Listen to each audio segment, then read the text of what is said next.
Vice President Sara Duterte binungangaan ng isang bayarang media. Buta na nung pinanood ko to kanina, tawa ako ng tawa. Sabi ko, ang lupit mo talaga, VP Sara. Talagang talagang binungangaan eh. Oo, talagang, ikaw pag sa akin ganyan kayo, pag sa kalabang ko, okay.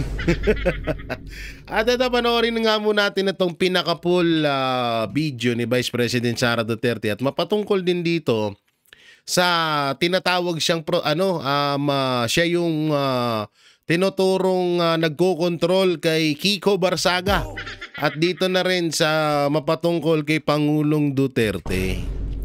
So, unahin muna natin itong nakakatawang video ni Vice President Sara Duterte na tawa ako ng tawa. So, ito po panoorin po natin. But to wait for the decision on the appeal para maisa na lang natin yung comment ko. Ayan, ito na. Ibang topic or yes. Other matters po na. Other next question, Mr. RG Rosalado, Billionaire News Channel. Ito na. Uy, bilyonaryo. Pakisabi dyan sa opisina ninyo na ayusin naman nila yung picture ko. Yung picture na gamitin nila, yung maganda ako, wag yung pangit ako. Wala naman akong pakialam kung anong sasabihin ng inyong outfit about sa akin. Basta paniguraduhin lang nila na maganda yung picture ko. Bakit yung mga kalaban ko, magaganda yung mga picture na ginagamit nila? Bakit pangit yung picture? Ang cute ni Bibi Sara. Pinakukitan ako dito kay Vice President Sara Duterte. Hindi, tsaka VP Sara, alam mo, yung bilyonaryo, pag mamayari kasi yan ni Saldico. Kaya ni Saldico tuloy yan, ni Romualdez. Yan ang pagkakaalam ko isa sa mga owner dyan, partnership? Si Martin Romualdez dyan sa bilyonaryo. Nanteteng naman. Dami kong tawa dito. Hindi kasi talaga sa totoo lang, lahat ng picture doon ni Vice President Sara Duterte, mga nakanganga, mga, alam mo yung parang haggard na haggard. Although, alam naman natin na maganda talaga si Vice President Sara Duterte. Kaso nga lang, pagdating nga doon sa, sa mga kalaban niya, ang ayos ng picture. Or yung tinatawag na thumbnail, di ba?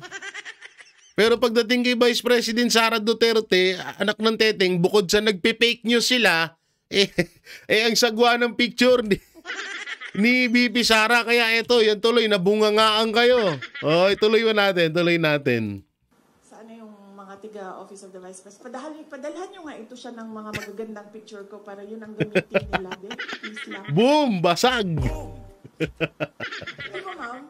Napansin mo yun, ma'am? Yung kalaban ko, maganda yung photo. Tapos ako, pangit yung photo. Ang katotohanan naman, mas maganda naman ako doon sa kalaban ko, ma'am. Putang ina, basag. Sino yun? Sinong kalaban mo? Si Ma'am Shitars? Si Ma'am Shitars ba yan, VP Sara? Oo, ito ba yan, VP Sara? Wala ko atang picture ni Ma'am Shitars. May picture ba ako dito ni Ma'am Shitars? Tignan ko lang Ako, wala ata akong picture ni ni Ma'am Shitars. Meron ako dito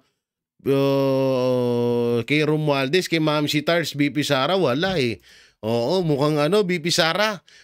Tawag dito, mukhang, di kasi ganito yun, VP Sara. I can't handle it. I can explain. Explain ko sa VP Sara, ganito kasi yun. Kaya naman pinapapangit kanila sa picture kasi maganda ka naman na talaga. Tisay pa. Hindi kasi nakita ko to personal at nakausap namin to ng Banateros Brothers, si Vice President Sara Duterte. Talagang sobrang ganda na wala man lang makeup to, promise. Hindi to, bibihira mo to makitang nag-makeup or may lipstick. Talagang yan. Kung ano yung tsura niya dyan, tisay, maputi, medyo may pagka-pinkish yung dito niya. Yun sa personal, si Vice President Sara Duterte. Talagang artistahin. Ewan ko lang kay Ma'am Shitars. Ngayon, ganito kasi yan, VP Sara, siyempre, kailangan nilang pagandahin yung mga kalaban mo kasi mga tsurarat. Mga tsurarat kasi. Mga tsurarat kasi yung mga ano mo, yung mga kalaban mo. At tingnan mo na lang si Tambaluslos, si Romualdez, si Luistro, si De Lima. Sino pa? Si Renato, di ba? O sino pa? Si Ontiveros. Na pag pinaputok, pag pinasingaw mo yung gulong, ganun ang kutis. Naka 3 billion insertion kaya kuminis-kinis. Oo, kaya ganun. Oo, ikaw kasi maganda ka na kaya ang ginagawa ng media, pinapapangit ka. O, ito mo kaya, tingnan nyo dito, kahit na hindi maayos yung pagkakapost niya, ang ganda niya pa rin. Diba? Ganyan si Vice President Sara Duterte sa personal. Ano sana ma'am? Ha? Ganun sige pagawas. Ano yung sino ba kausap ko doon sa bilyonaryo na nakanganga ako, JC. Ano yung photo na yun? Ayan si JC. Alam niya yung JC yan. Okay. Ma'am, related dun sa appeal, ma'am. Ay, May nako. bagong evidence ba kayong sinubmit sa ICC dun sa appeal? Ito na pala, irerekta na pala natin. Sorry, hindi ko alam. Kasi hindi nag-discuss yung abogado sa akin kung ano yung laman ng appeal. Ang napag-usapan lang namin is merong appeal. Udyo na kung sa pre-trial chamber ba or sa appeals chamber yung appeal? Appeals chamber. Appeals chamber. Yes. Nabungangaan tuloy yung bilyonaryo. Oh, so dito tayo sa pahayag niya mapatungkol kay Duterte do not control Representative Barsaga. Ba't may ganyan bang issue? Tangina kapag pinagre-resign si Marcos, sasabihin nyo kontrolado ng Duterte. So ibig sabihin, ini-impeach ng Congress si BP Sara. So para nyo nang sinabi na kontrolado ni Marcos Jr. ang buong Kamara. Tulunggis talaga itong mga to. Pag pag ini-impeach si Marcos na at pag sinisita si Marcos, ay kontrolado yan ni Duterte. Ano yan ni BP Sara? Bata yan ni BP Sara. Kami, maniniwala kami na yung mga bumoto sa impeachment kay Vice President Sara Duterte, lahat yun, bataan yun ni Marcos Jr. Naniniwala kami 101%. O eto, panoorin po natin. Your comment daw po sa pagbansag na pakawala niyo daw si Congressman Kiko Barsaga of Cavite, especially with his antics last weekend. Hindi ko... Okay, number one, kilala ko si Congressman Kiko Barsaga because of the campaign in Cavite in 2022. Dahil unit team siya. Ang pagkakaalam ko, ang mga magulang niya, hindi sila for the unit team. Ang maalala ko, yung mga magulang niya, Sara only. Pero si Congressman Kiko Barsaga was for the unit team. Hindi ko alam kung nagkausap man kami from that time na nagkita kami sa kampanya hanggang ngayon, kung meron man, pero ang huling maalala ko na nagkausap kami is doon sa rally ng unit team sa kanila, sa Dasmariñas, Cavite. Hindi ko pakawala si Kiko Barsaga. Sa tingin niyo ba, sa personality ni Congressman Kiko Barsaga, isa siyang tao na ma-handle ng kahit sino man? Diba? Nakikita niyo naman yung kanyang independence sa pag-iisip eh. Nakikita niyo din yung kanyang lakas ng loob. Nakikita niyo din yung prinsipyo niya. Ang example ko na lang dito ay, unang-una, yung mga magulang niya, hindi uniteam yun ha. Si Kiko Barsaga uniteam. Hindi yan nakikinig sa mga magulang niya, ibig sabihin. 'Di ba? So bakit yan makikinig kay Sara Duterte? So sa madaling salita, itong si Kiko Barsaga ay isang independent. Ewan ko ba, di alam nyo kasi ganito yan eh. Ang nagpapauso niyan yung mga tanso dugyot vlogger. Oo, kasi nga wala naman ibang ma-content yung mga yan. Wala namang maibida silang ginagawang mabuti ni Marcos Jr. Kaya ang ginagawa, binabato na lang ng issue ang mga Duterte, kagaya niyan kay Congressman Kiko Barsaga na sinasabihan nilang bataan or kinokontrol ni Vice President Sara Duterte. Ang ganda ho nung sinabi ni VP Sara Duterte na kung yung magulang niya nga parang hindi niya sinunod dahil lang mga magulang niya ay uniteam pero siya ay hindi. No? So madaling salita is siya independent. Alam nyo ano yan eh, ayun yung panggagaya nila. Ginagaya nila yung sinasabi ng mga Duterte supporters at gusto nilang ganun ang mangyari, ang makita ng taong bayan. Na lahat ng tumutuligsa kay Marcos Jr. ay kakampi ni VP Sara Duterte. Ito na lang kagaya niyan ni Attorney Rowena Guanzon. Solid kakamping yun. Solid Leni Robredo. So paano magiging kawala yun ni VP Sara? Paano magiging pakawala yun ni VP Sara? 'Di ba? So doon yun, isa sa pagbasihan niyo yun.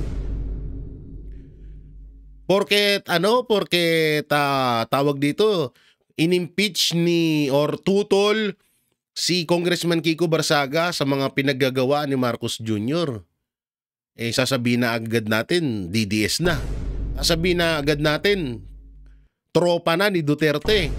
Sasabihin agad natin na pakawala ni Duterte. Hindi ganun yun. Ako naniniwala ko yung mga nagpa-impeach kay Vice President Sara Duterte ng mga congressman, lahat yun, bataan ni Marcos Jr. at ni Romualdez yun. Yun talaga, sure ball yun. Pero to si Kiko Barsaga, kaya nga, di ba, pagkakasabi ni VP Sara, sa tingin nyo ba, sa galawan ni Kiko Barsaga, may makakakontrol sa kanya?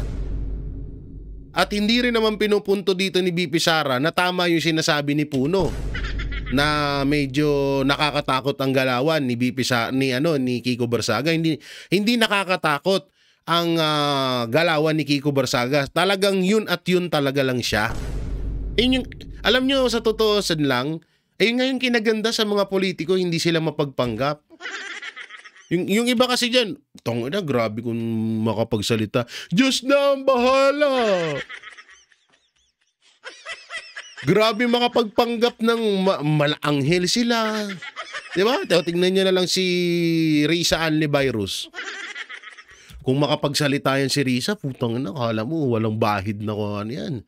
Parang banal na talaga yan, na malaporselana ang pagkatao. Birheng Maria ang kanyang pagkatao. Na walang kadungis-dungis, walang ginawang kasalanan sa buong buhay niya. Yung paglabas niya nga lang sa TV, kasalanan na yun.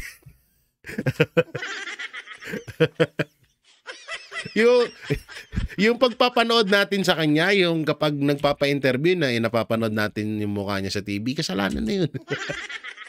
Kasi dami naiirita sa kanya eh. So etong ganitong issue, talagang noon pa man may ganito na eh.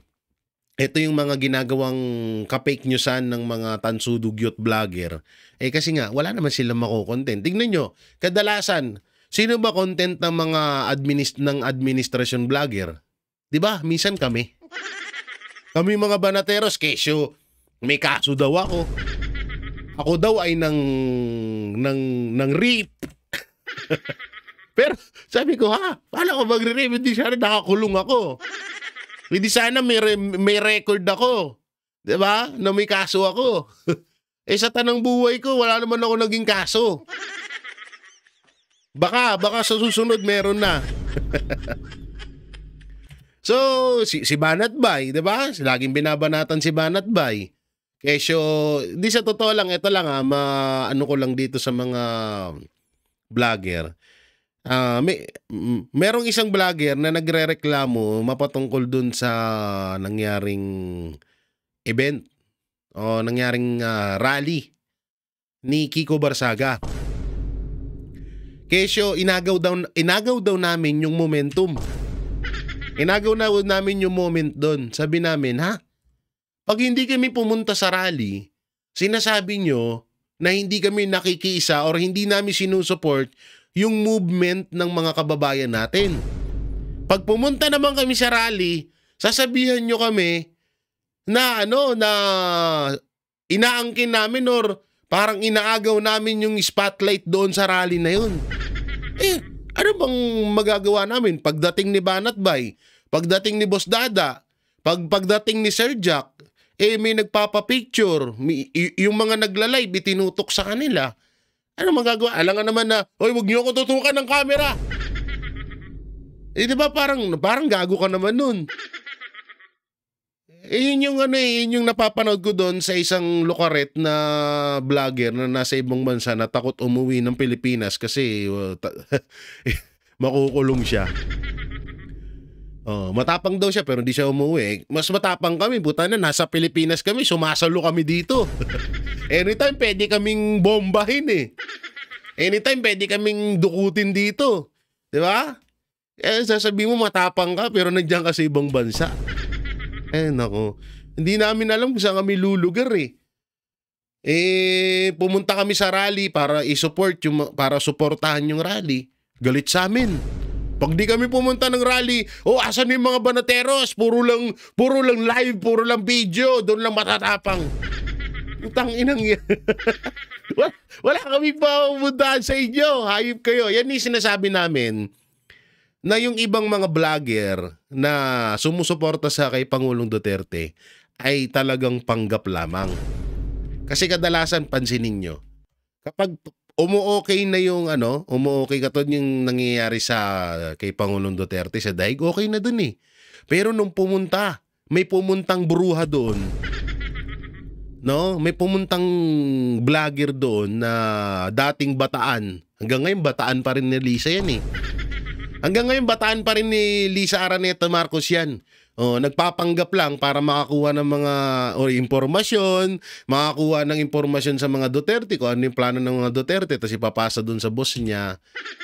So hanggang ngayon, Bataan pa rin ni Marcos Jr. Yun yung papel niya dito. Kaya niya pinasok ang DDS community, ang Duterte supporters, kasi para makakuha siya ng mga idea at maipasa niya doon sa Malacanang. Ganun ang nangyari dyan. Soon, ilalabas ko yan. Niniipon-ipon ko. May mga ebidensya naman ako, pero hindi ko pa gusto ko, nasa tamang tas gusto ko maraming ebidensya. Diba? Ako tigapaglabas ng ebidensya So soon, ilalabas ko yan para mas maganda yung natin. So mabalik tayo dito. Dito sa issue na binibintang nila kay Vice President Sara Duterte na bata or utusan ni BP Sara, si Kiko Barsaga, ay yun, matagal na matagal nang ganyan ang ginagawa ng diskarte ng mga vlogger. Ng mga vlogger galing to Tapos sasakyan ng media, di ba? So sobrang ang weird, di ba? Uumpisahan ng vlogger ng administrasyon yung fake news. Tapos sasakyan ng bayarang media. Ang galing. Utangin, ang galing. Diba dati may issue pa yan. Kabit daw ni BP Sara, si Jan Amores. Nakakalaro ko si Jan Amores sa basketball. Sabi ko, tol, totoo yun? Kabit, jowa ka daw ni BP Sara. Sabi ni Jan Amores, putay na, tinulungan lang ako, jowa agad. Grabe naman. Ganon ang nangyayari dyan. So, wala na yan intindihin na lang natin, unang-una, wala kapag tumigil yung vlog nila, wala na silang papalamon sa mga anak nila. Wala na silang isusustento sa mga anak nila. Una, wala namang Wala naman silang maibulag kay Marcos. Walang nagagawang maayos. Ano ibablog nila? Paano ipunin yung tubig at gamitin sa tag-ulan?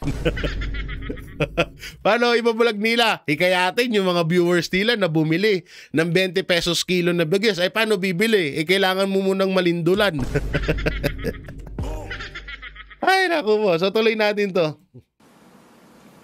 So no, I do not control Congressman Kiko Barsaga. He is his own person.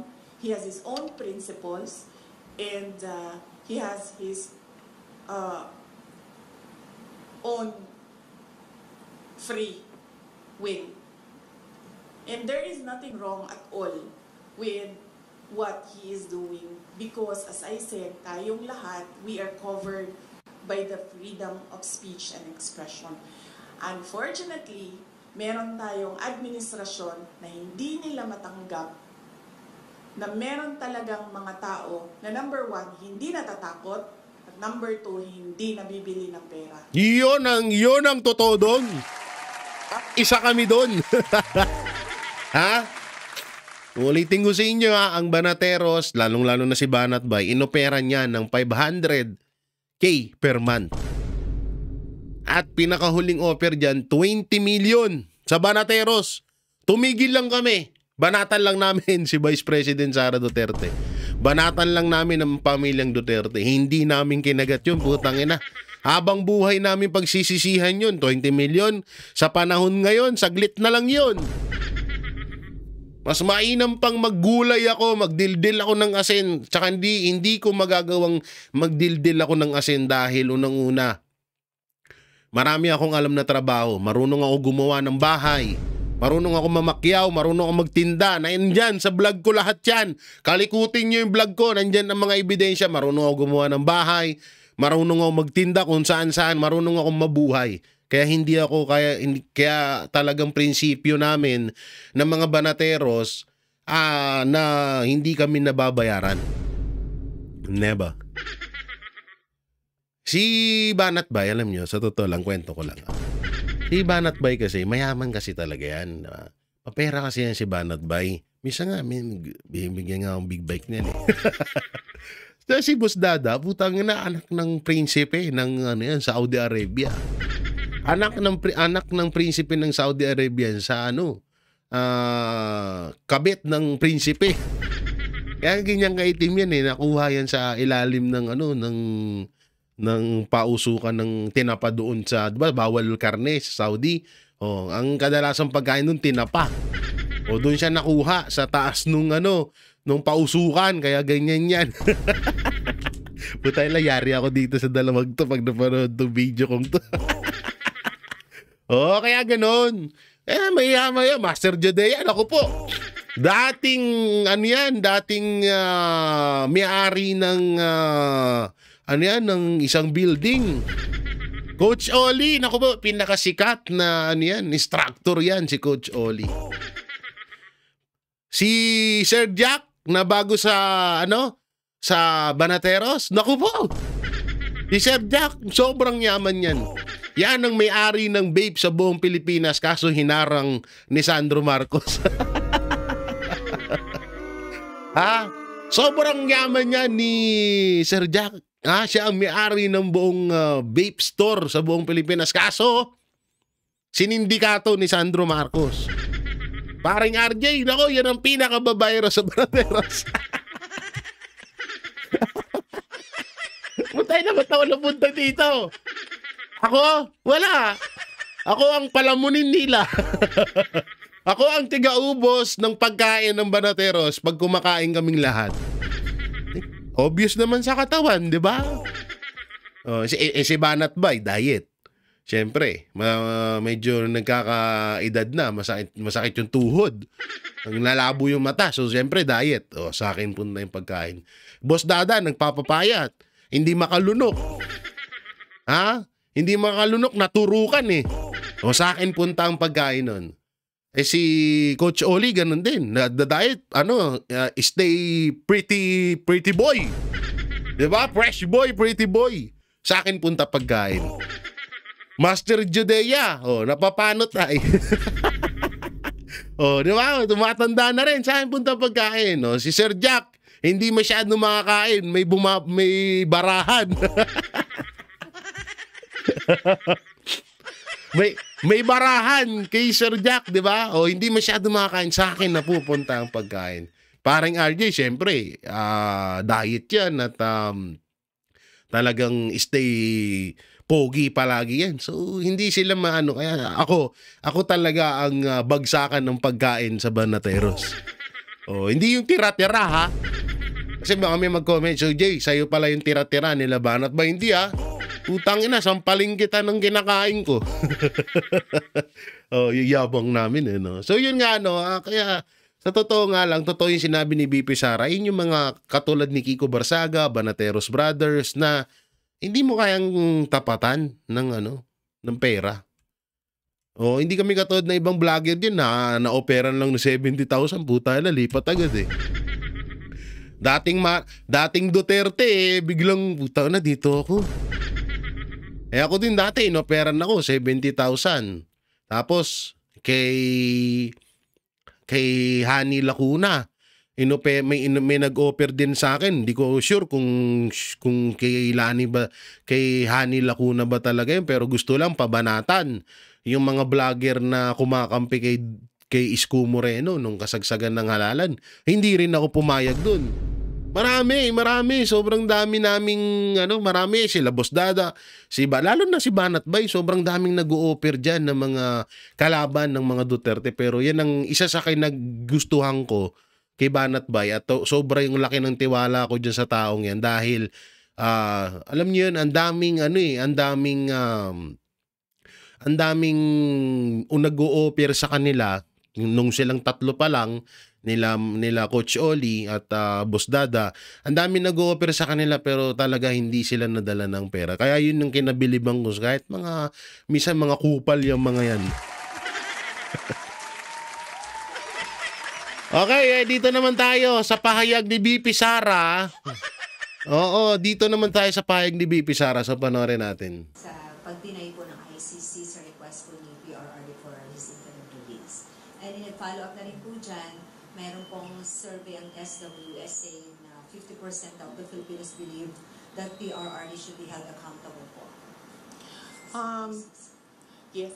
I will reserve kasi merong appeal ang lawyers ni President Duterte for the ICC ay meron silang appeal doon sa denial ng interim release at pending yon. So gusto ko lang antayin yung lumabas ang desisyon ng korte doon sa appeal ng defense team ni dating Pangulong Rodrigo Duterte. Pero yung initial na pag-deny, how was it doing po?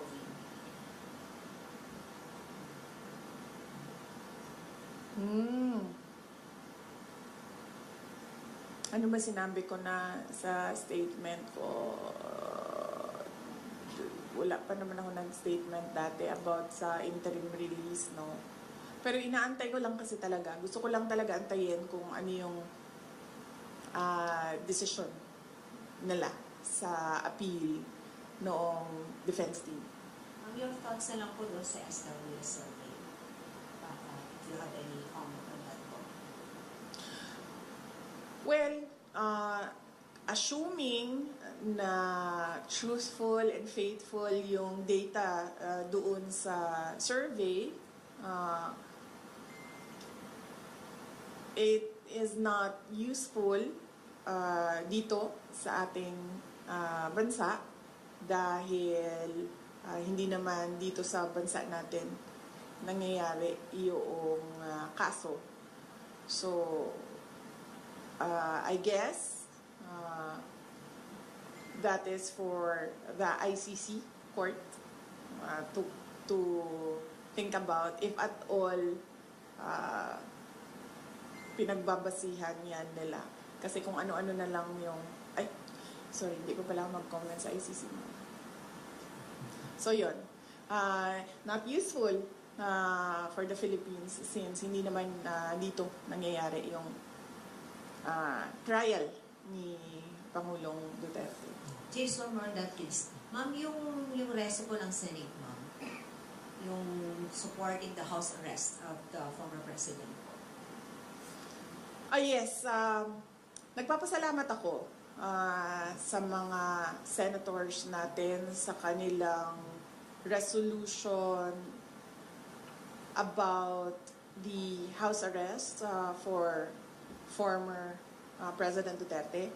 Dahil yun din ang pakiusap noong defense team ni dating Pangulong Rodrigo Duterte na siya ay mabigyan ng interim release at ang setup nun ay parang isang house arrest at yun din ang sentiment ng karamihan for humanitarian purposes dahil he's an 80-year-old ailing and frail person.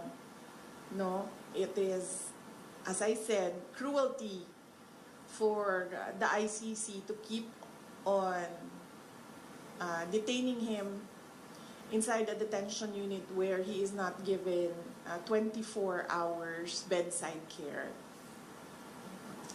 Lang, ma'am, dun sa ICC.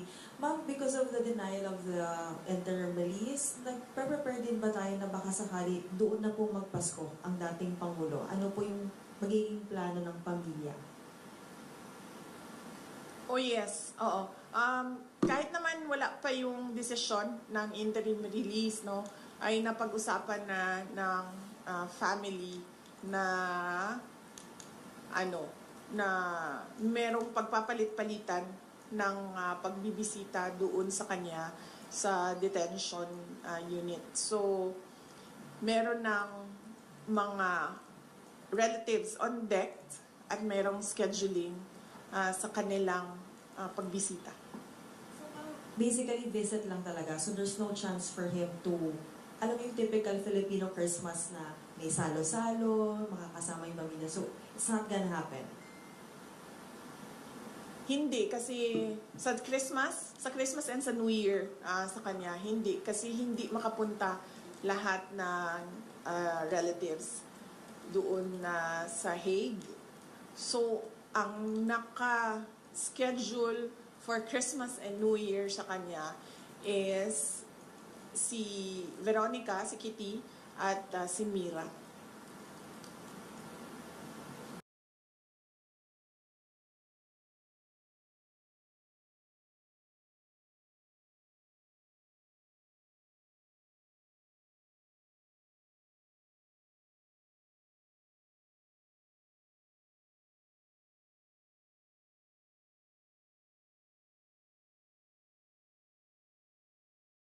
Hawak na ng Ombudsman ang resulta ng investigasyon ng DOJ sa flood control scandal.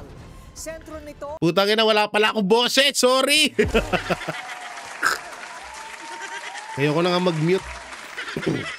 So yun na, napanood naman po natin yung sinabi ni Vice President Sara Duterte at update kay Pangulong Duterte. Dito naman po tayo, lipat po tayo dito sa mapatungkol ho dito sa BGC Boys. Ito ba ay kakasuhan na or ito lang ba ang kakasuhan ng Ombudsman? So panoorin natin. Hawak na ng Ombudsman ang resulta ng investigasyon ng DOJ sa flood control scandal.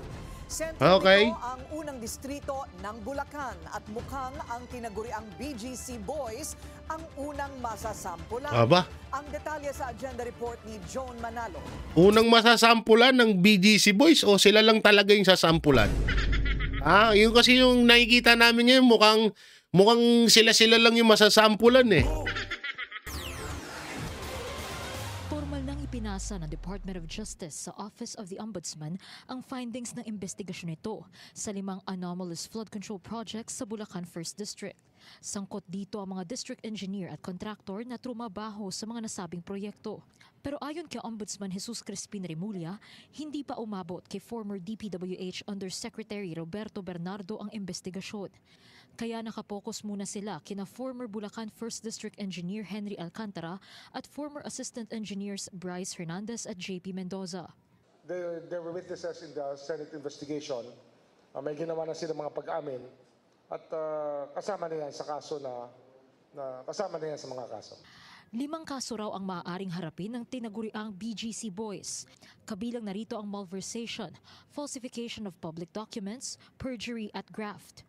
Ang ginagawa natin ngayon, kung saan yung mga mayroong ng ebidensyang malinaw na maaari na nating isampa at magsimula na ang preliminary investigation, ay ginagawa na po natin.